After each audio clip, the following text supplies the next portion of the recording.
Name another industry where it's normal to wait 3 months to get paid for work you've already done. Today, we're talking about why that needs to stop, and I'm giving you my exact system for getting paid on time. The same system that earned me the nickname, the Collector.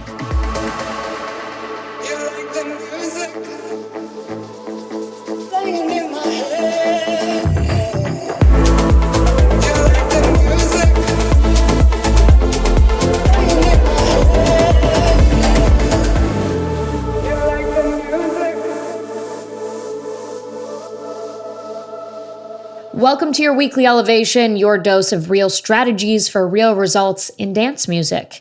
I'm Olivia, and today we are talking about something that makes a lot of artists uncomfortable, and that is getting paid on time. Now, I have a bit of a nickname and a reputation in my family, and this is actually a nickname that was passed down by my in-laws, and I share this title with my mother-in-law. And here's a little backstory. My mother-in-law is the sweetest, kindest, most innocent person you'll ever meet in your life. A lot of jokes fly over her head because she's just that innocent. But there's one thing about her that stands out, and it's this.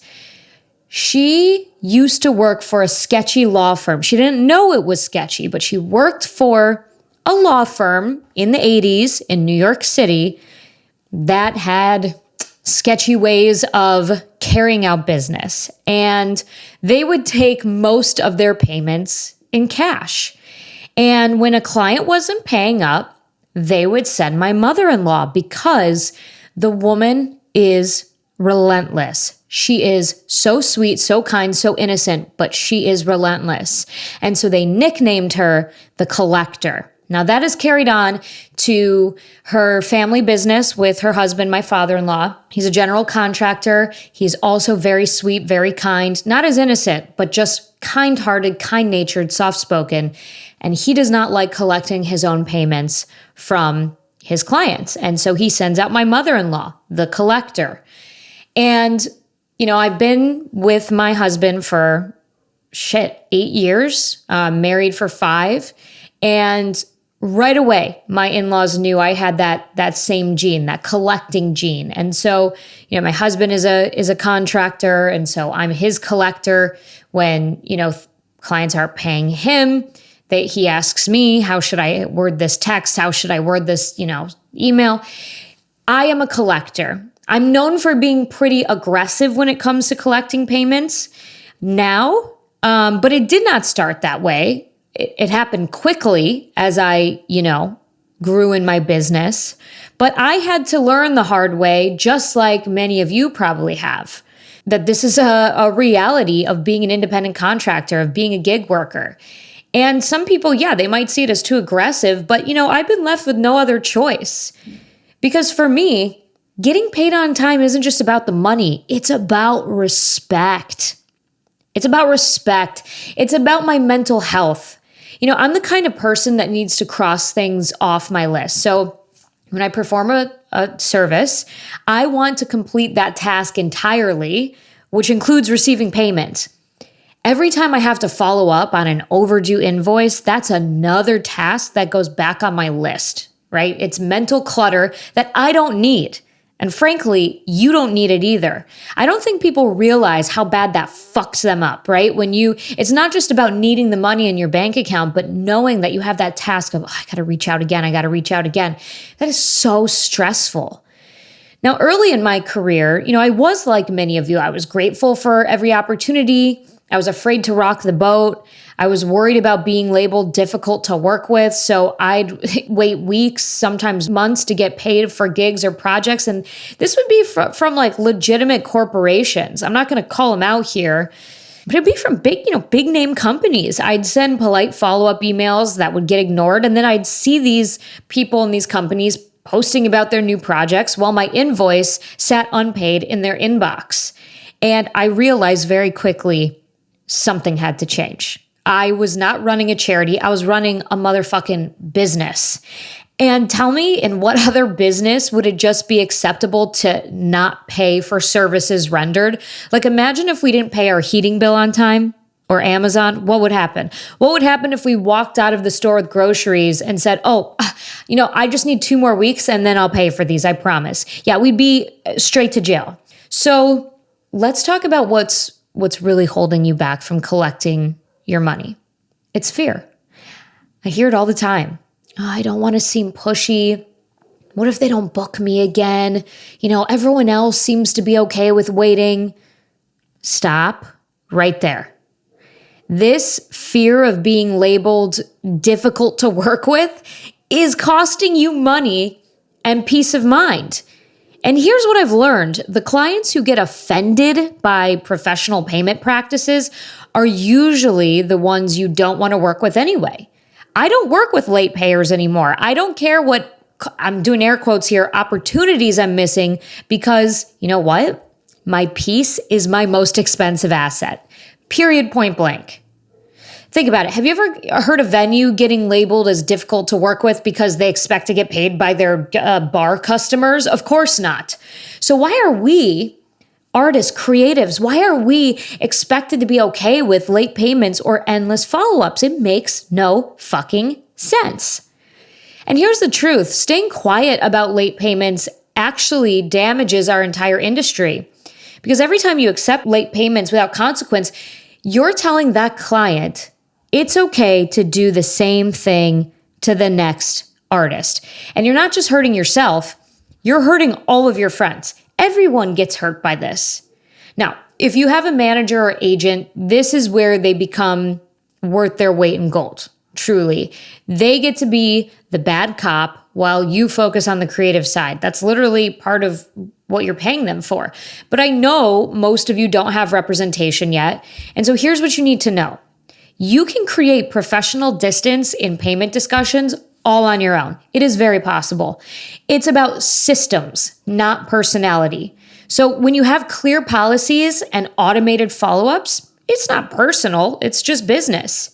And, I get it when you're building your career, every opportunity feels crucial. But here's what I've learned. The clients who make you chase payments are usually the same ones who haggle over your rates. They change set times last minute. God, I've seen that so many times. They don't provide proper equipment, or they forget to promote your shows, or just don't do it at all, and they make you do all the work. You're not just losing money waiting to get paid, you're losing your time, your energy, and the opportunity to work with better clients. That's the real cost. So I want you to start thinking bigger. For every promoter who can't get their payment act together, there's 3 more who run professional operations. I promise you they're out there. And in my experience, they're typically the smaller ones, which is crazy. For every label that strings you along about payment, there are others that pay on delivery. The clients you want to build long-term relationships with, they're the professionals who understand that prompt payment is part of doing business. It's not fucking rocket science. And there are special circumstances sometimes. Sometimes good clients hit hard times. I had a client that I've worked with on multiple video projects, and they've always paid, my payment terms are net 15. They've always paid within like 5 days. But then this last project we did together, 30 days passed. I hadn't received payment. I was kind of getting the runaround. Even though they were responding, they were like, oh, our accounting department changed over and blah, blah, blah, blah. I was getting frustrated, but they paid me. And you know what? I will work with them again, because that was a one-time thing that happened after, 5+ times of paying not just on time, but early. So those situations are rare, and they're marked by open communications and clear plans to make it right, not excuses and ghosting. Okay? So know the difference. Let's talk about exactly how to get paid on time. You need to have your paperwork in order. That's the key. So I'm going to break down the essential elements of a professional invoice. So grab a pen. I'm going to break this down step by step. Trust me, you do want to write this down. Every professional invoice has these key elements: your business name, which could also just be your name if you don't have an LLC, and your contact information, the client's business name and contact info, all of it, to show that you know where they are, what their information is. A unique invoice number. Use a system that's, easy to track and reference. This can be unique to you. And then the invoice date and the due date. All right, let's talk about due dates for a second. Standard business practice is 30 days, but I do know that festivals and larger events often push for 60 or 90 days, which is wild to me. Whatever the timeline is, get it in writing before you perform. You must get it in writing. Now, for gigs, you need to specify the venue or event name, your set time and the duration, your rate, any agreed upon travel expenses or accommodations, the equipment you provided, if any, and then for production work, the project name or the track title, the delivery format, the number of revisions included. That's huge. You need to think about that before you even agree upon a payment. I think that is how to price yourself is a whole different podcast episode, but make sure so you don't get stuck in revision hell and not get compensated for it. The usage rights being transferred and any commercial use fees. And here's something a lot of artists miss on their invoices, your payment terms. You need to spell out the late payment fees. I do 2% monthly interest. That's pretty standard. Your rush fee policy for last minute bookings, your cancellation terms. That's a big one. I feel like I'm probably going to put this on my Patreon. I'm going to show you guys my cancellation policies that I have in my contracts, which we're going to talk about in a second. And then the deposit requirements. So I know some of you are thinking, well, isn't this what contracts are for? And yeah, ideally every gig and project would have a proper contract. But let's be real, when you're playing smaller clubs or like a one-off event or doing quick production work, you're not going to always have formal contracts. I don't always. And my husband always gets on my ass. He's like, why don't you have a contract for this? And it's like, well, it doesn't happen sometimes, okay? But I put all that information in the invoice. Not having contract doesn't mean you can't protect yourself because you can spell out these terms in an email thread. You just got to make sure you get written confirmation. Like something as simple as, please confirm you agree to these terms. And them responding confirmed can serve as a basic agreement. Or you can do a simple one-page term sheet that outlines your policies and have them sign off on it. It doesn't need to be complicated. Use AI if you want to do that. But you can also put them on the invoice, just as a reminder. So the key is to have something in writing before you perform or deliver work, which brings us to everyone's least favorite part, which is following up when payments are late. Now, I'm going to share my follow-up system with you. I've refined this over the years of trial and error. I've got it down to a science. And yeah, it's going to seem aggressive to some of you. It seems aggressive to some people who work on my team, but I don't care. This is just how I do business. And I think we all need to demand more from each other in this industry. And if we did that, it wouldn't seem so aggressive. Now, I call this professional persistence. You start with a friendly reminder one day after the due date, and then you escalate to a firmer reminder after a week. And by 2 weeks, you're implementing your late fee policy. You say, hey, this is what my late fee is, just letting you know. Now, for festivals and larger events, you adjust the timeline based on their payment terms, but the principle stays the same. You're also most likely going to agree on a contract. There's going to be a contract that either comes from you or comes from the festival. So that's a little bit different, but we're talking about those smaller gigs. Now, for production work, it's a little bit different, especially when you're holding stems or final files until payment. You need a different language and a different approach. Now, you should be holding on to those assets before you get paid, but not everybody does. Now, I've created templates for every scenario from first follow-up to final warning for both gigs and production work. They're ready to copy and paste. They're available for my Patreon members right now, so you can access that by subscribing to Strategy Circle for $15 a month. Remember, you also get monthly workshops with that. The next one we're doing is with Propa, which is going to be incredible. Back to invoicing. These templates have literally helped me collect thousands in overdue payments, and they're written to maintain a professional relationship while getting results. I have never not been paid for something. Let's just put it that way. I have never not been paid for something. Now, the most important thing, regardless of which template you use, is to always remain professional, keep records of all communications, and follow up during business hours so they don't have an excuse for missing your email. So even if you're writing this email at 11 o'clock at night or on the weekend, schedule it for business hours. Now, if the emails aren't working after 2 attempts, just pick up the phone. I know that's so hard, but sometimes a direct conversation is all it takes. If they're dodging your phone calls, that's just next level. Leaving voicemails, though, you just got to stay on them.